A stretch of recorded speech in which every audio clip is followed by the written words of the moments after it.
Merhaba sevgili takipçilerim ve değerli izleyenlerim. Mis Mutfak kanalıma hoş geldiniz. Bugün sizler için içli bazlamalar hazırladım. Gerçekten çok lezzetli oluyor. Mutlaka sizler de deneyin. Şimdi tarifimin detaylıca yapımına geçiyorum.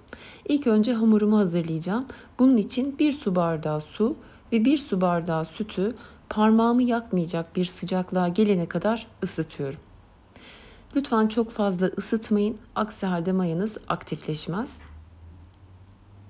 Bir paket kuru maya kullandım, 11 gram ağırlığında. Genellikle bazlamada aslında yaş mayayı kullanırım ama bununla ilgili çok fazla soru geliyordu. Sizler için kuru maya kullandım bugün. Bir tatlı kaşığı şekeri de ekledikten sonra özellikle şeker eriyene kadar karıştırıyorum. Ve üzerini hava almayacak bir şekilde kapatıp yaklaşık birkaç dakika bu şekilde bekletiyorum. Yaptığınız mayalı hamurlarda maya kokusunu ve tadını hissediyorsanız mutlaka bu işlemi uygulayın. Bakın birkaç dakika sonra mayanız böyle köpük köpük aktif hale gelmiş olacaktır. Şimdi artık kontrollü bir şekilde un eklemeye başlayacağım. Un miktarını sizler için ölçmüştüm. Ne kadar kullandığımı hamur toparlandığında sizlere de söyleyeceğim. Undan bir miktar kaba aktarıp üzerine de 1,5 tatlı kaşığı tuz ilave ediyorum. İlk önce tuzlu unu karıştırıp daha sonra sıvı malzemelerle buluşturuyorum. Hamuru karıştırırken mutlaka bir kaşık ya da bir spatula kullanın. Çünkü bazlama hamuru diğer hamurlardan çok daha farklıdır. Yumuşak ve ele yapışan bir kıvamdadır. Eğer elinizle yoğurmaya kalkışırsanız hamur elinize tamamıyla yapışır ve toparlayamazsınız. Daha fazla un eklemek zorunda kalırsınız ve bu da kıvamını değiştirir. Toplamda bende 200 mililitrelik klasik su bardağı ile 4,5 su bardağından birazcık fazla un gitti. Dediğim gibi sizler lütfen dikkatli ekleyin. Çünkü unun kalitesi bu miktarı birazcık değiştirebilir. Şimdi hamurum istediğim kıvama artık yavaş yavaş geldi. Bakın gördüğünüz gibi sadece parmak uçlarımla hamuru çeviriyorum ve yoğuruyorum. Avuç içiyle lütfen dokunmayın ve yoğurmayın. Bazlama hamurunun olması gereken kıvamı aynen bu şekildedir. Elinize yapışan yumuşak kıvamlı. Bu aşamaya geldikten sonra un eklemeyi bırakın. Hamurum istediğim kıvama geldikten sonra üzerini hava almayacak bir şekilde kapatıp mayalanmaya bırakacağım. Hamurun daha kısa sürede mayalanması için fırınımı 50 derecede 1 dakika ısıtıp kapattım ve ılık fırın içerisinde hamurumu bekletiyorum. Böylelikle hamurunuz çok daha kısa süre içerisinde mayalanmış olacaktır. Şimdi iç harcını hazırlayacağım. 6-7 adet ince yeşil soğanı ve çeyrek demet maydanozu gördüğünüz şekilde ince ince doğruyorum. 150 gram kadar ufalanmış beyaz peynir kullanıyorum. Aslında bu bazlamaya en çok Urfa peyniri yakışıyor ama bulamamıştım maalesef. O yüzden ben de tam yağlı beyaz peynir kullandım. İmkanınız varsa Urfa peyniri tercih edin. 100 gram kadar rendelenmiş kaşar peynirini ekliyorum. Kaşar peyniri tamamıyla damak zevkinize bağlı. Eğer bazlamanızın daha kabarık olmasını istiyorsanız kullanmaya da bilirsiniz. Doğramış olduğum yeşil soğanı ve maydanozu da ilave ediyorum. 4 yemek kaşığı zeytinyağını ekledim. Ve 1 çay kaşığı kadar tuz ekliyorum. Çünkü kullandığım peynir az tuzluydu. Sizler de peynirinizin tuz oranına göre hareket edebilirsiniz. Ve bütün bu malzemeleri güzelce karıştırıp hazır hale getirdim. Hamurum da 2 katı büyüklüğe ulaştı. Bir hamur kartı yardımıyla havasını alıyorum ve toparlıyorum. Evet, artık bezeleme işlemine geçeceğim. Hamurun elime yapışmaması için tezgahımı hafifçe unlayarak hamuru aktarıyorum. Üzerinde tekrar çok az bir miktarda unluyorum. Çok fazla un serpmeyin, hamurun dokusu ve kıvamı bozulmasın. Gördüğünüz şekilde katlayarak kalınca bir rulo haline getirdim.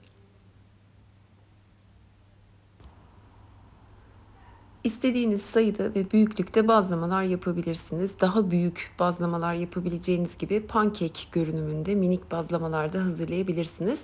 Ben her bir bezeyi ortalama bir portakal büyüklüğünde tutup 8 adet beze yapmış oldum.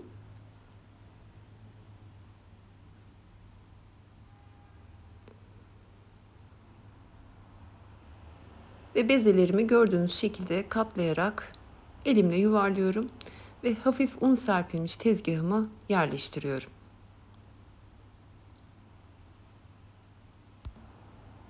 Bezelerin üzerine temiz bir mutfak bezi örtüp 10-15 dakika kadar bekletiyorum. Ve ilk yapmış olduğum bezeden başlıyorum.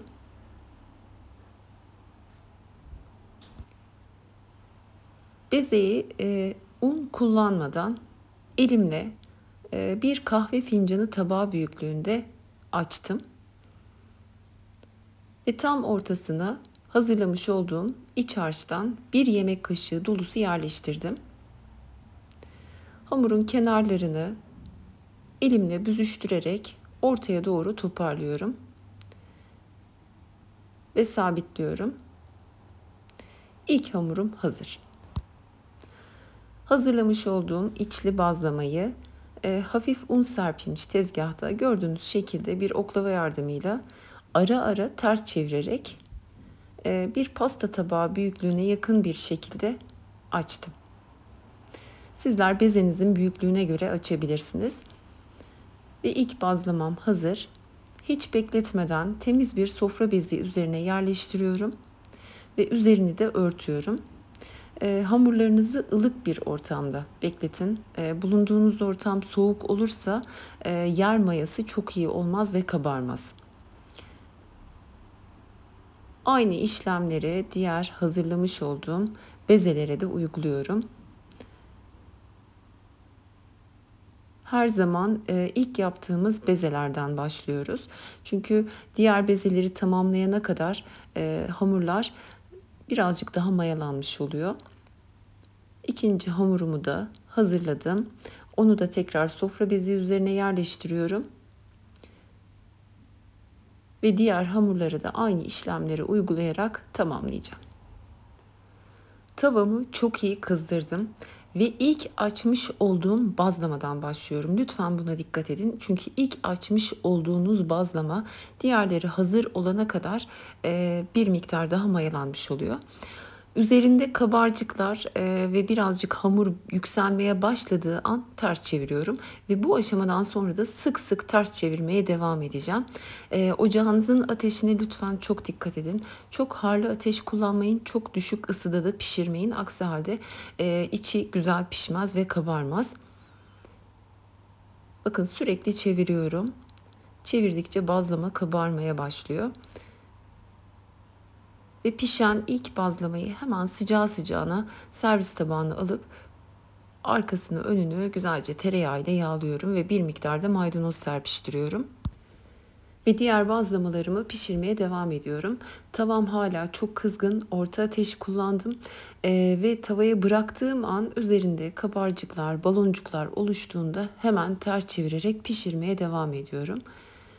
Ocağınızın ısısına lütfen çok dikkat edin. Evet, bütün bazlamalarımı bu şekilde hazırladım. Şimdi sizlere iç dokusunu, kıvamını daha detaylı yakından göstermek istiyorum. Yumuşacık, pamuk gibi bazlamalar oldu. İsterseniz sade olarak da hazırlayabilirsiniz. Ama bazlamayı bir kez de bu şekilde denemenizi tavsiye ederim.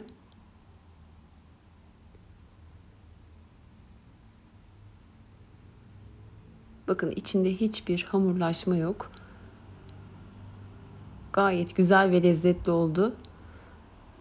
Mutlaka sizler de deneyin. Deneyenlerin de yorumlarını özellikle bekliyorum. Kanalımda buna benzer birçok farklı çeşitte börek, bazlama, gözleme tarifleri de var. Hepsinin bağlantı linkini videoma ekledim. Onlardan da faydalanabilirsiniz. Tarifimle ilgili sorularınız, görüş ve önerileriniz için de bana yorumlar kısmından ulaşabilirsiniz. Yeni tariflerimden ve videolarımdan haberdar olabilmek için kanalıma ücretsiz abone olup bildirim zilini açık tutmanız yeterlidir. İnşallah daha farklı ve güzel tariflerle tekrar görüşebilmek ümidiyle sağlıcakla kalın.